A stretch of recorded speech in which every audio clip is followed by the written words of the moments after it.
Good afternoon, KELOLAND. Thank you for joining us this afternoon. We continue to follow the snow and the strong wind in eastern South Dakota, Minnesota, and northwestern Iowa. Temperatures will remain steady for the rest of today across eastern KELOLAND. We'll try to hit the middle 40s across the west. I'll have more details on your forecast coming up as we begin midday in KELOLAND. Live from KELOLAND Media Group, midday in KELOLAND.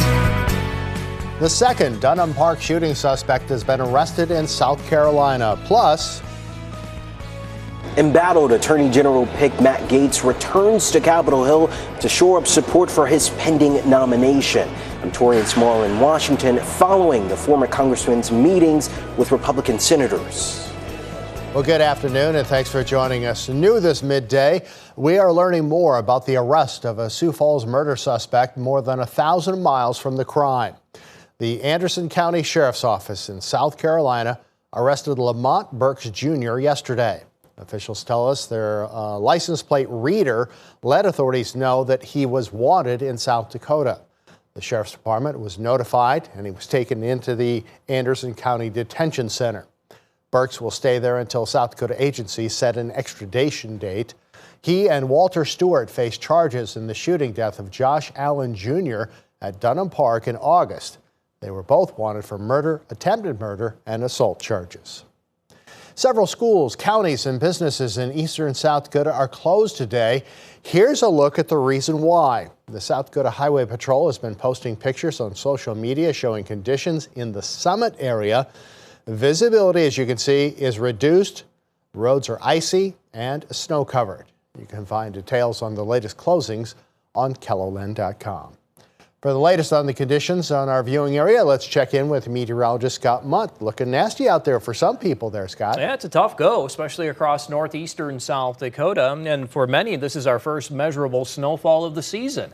Let's go ahead and start with our Webster live cam. You know, Webster has been an area that we've been following throughout much of the morning. That continues this afternoon. You can see the reduced visibilities with the snow that's falling, of course, being aided with that strong wind to help reduce the visibility, and looks like the snow will continue through the afternoon in and around the Webster area. This is Watertown. We've had on and off light snow showers. Temperature at 25 degrees, wind gust from the west coming in at 36 miles per hour, and you can see some of the snow-covered roads there as well. So that's an expanded view of what's going on. That snow extends into parts of central and eastern Minnesota. Northeastern KELOLAND, you know, the snow here has been rather steady to the east and southeast of Aberdeen during the morning. That extends into the afternoon. You see Webster in the middle of your screen there. We've also had some heavier snows to the north near Britain and to the south near Clark. And southeastern KELOLAND, hit and miss snow showers throughout the morning. That trend is expected to continue into the afternoon. Winter weather advisories highlighted in blue here across east central to northeastern South Dakota because of the snow, blowing snow, and the reduced visibilities. You see about an inch or two will be possible in and around Watertown, same for Brookings and Huron, but there is that bullseye of heavier snow to the northwest of the Watertown area. From DeSmet north near Britain, we are looking at amounts here around 3 to 6 inches.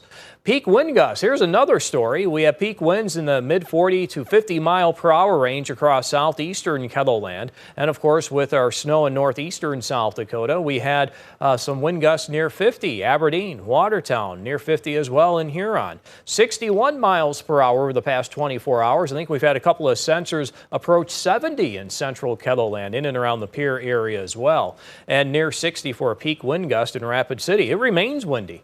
Our gusts right now coming in the 40 to near 50 mile per hour range or more, as they're coming in from the west and northwest, sustained a good 20 to 35 miles per hour.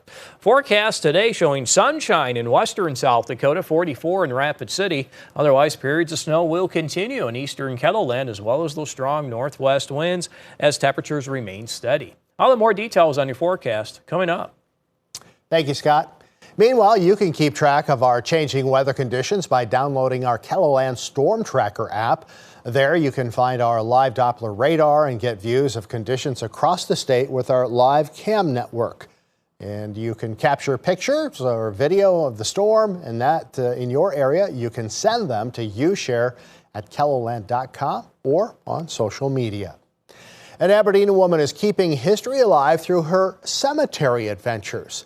Tasha Teets launched the Facebook page Graveyard Girl about 4 years ago. On the page, you can find headstones, stories about the dead, and more. I just hope that it can blossom and become more than what I ever thought in the beginning. And it surely has proven so. Coming up in tonight's Eye on Kelloland, we'll explain why cemeteries are more than just a resting place for the dead. Well, some of President-elect Donald Trump's cabinet picks are on Capitol Hill today, trying to shore up support among senators for confirmation. Former Congressman Matt Gaetz' ethics probe could be an obstacle, but he's got the firm backing of the president-elect to head to the Justice Department. Tareen Small has more from Capitol Hill. Former Florida Congressman Matt Gaetz is courting Senate support to become President-elect Donald Trump's Attorney General.